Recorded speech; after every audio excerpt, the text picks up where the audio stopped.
Ladies and gentlemen, a huge welcome to our latest edition of Property TV. And on today's program, we're going to have a brief overview of the latest elections in Queensland and how they're going to impact the local real estate economy, as well as a little bit of an idea of how things are going to pan out in the Redcliffe area. But before we go to that, here's Kevin Turner with the very latest in property news. Well, thank you, and this comment is coming to you from Moncomo, down on the beautiful Redcliffe Peninsula. The point I want to make in this comment is not to be too quick to judge the market because of some stats that you might see. In fact, I was in Melbourne just last week and I was absolutely amazed to hear commentary about how the market has been falling because auction clearance rates have dropped from a normal 80+% down to 61%. The auction clearance rate is simply a figure that indicates how many properties actually sell on the day of auction. It needs to be understood that the auction is a three-stage process. As well as selling under the hammer, properties can sell before the auction or even in the days that follow. As an example, an agency on the north side of Brisbane recently conducted an in-room auction featuring 19 properties. One sold before the auction, one sold on the day of the auction, which meant that 17 were left unsold. Well, on the surface, you'd think that's not a good result. But let's dig just a little bit deeper.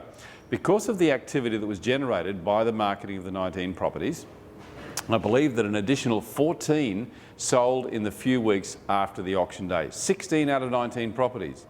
It's not a bad story, is it? So don't be too quick to jump to conclusions about the state of the market based on some stats that tell only part of the story. I'll see you next month. Good morning and welcome to the show. I'm Kevin Turner. We're here to talk real estate. Whether you're following the property market or just interested in what's going on, Australia's #1 independent real estate advisor, Kevin Turner, has the answers. Every Saturday 8 to 9 on 4BC. Thanks very much for the update, Kevin.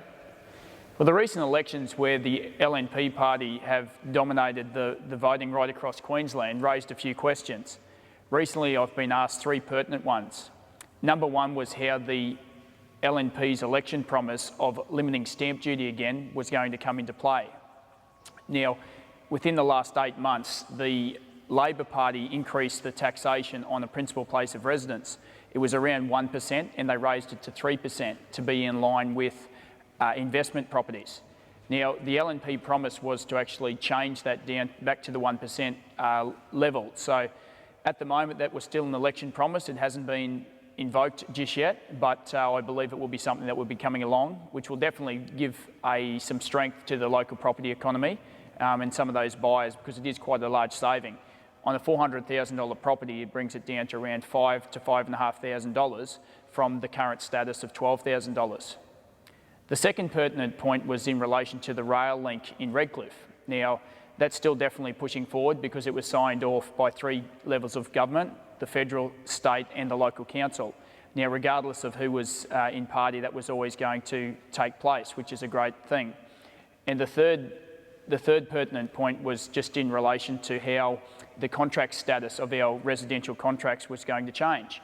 Now, at the moment, we've gone from, in the late 90s, 2 pages for a real estate sales document to now it's sprung out to around 14 pages, which essentially has just been killing trees.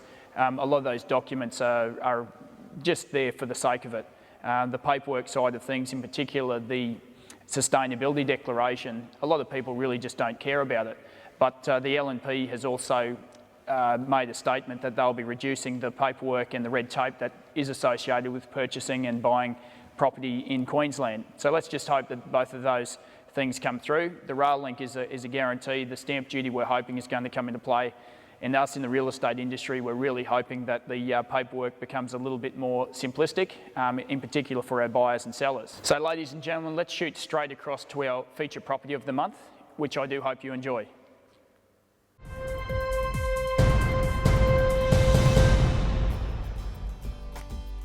This modern and unique home, situated in a quiet cul-de-sac, is only minutes to schools, shops and the shores of Moreton Bay. With 3 bedrooms downstairs, all with built-ins and fans, are separate from the huge master bedroom which is upstairs, complete with massive walk-in robes and ensuite. An open-plan kitchen combined well with the lounge and dining for true flow-through effect. The spacious outdoor timber deck area is purpose-built and perfect for relaxing after a hard day. Ladies and gentlemen, a huge thank you for watching our feature property there at number 12 Gail Street at Redcliffe. What a beautiful property it is. And a huge thank you for watching our latest edition of Property TV. And for any further information, please visit our website, redcliffe.com.au, or give us a call on 3883 9999, or feel free to drop into our office on the corner of Victoria Avenue and Arthur Street at Woody Point anytime. Until next time, all the best.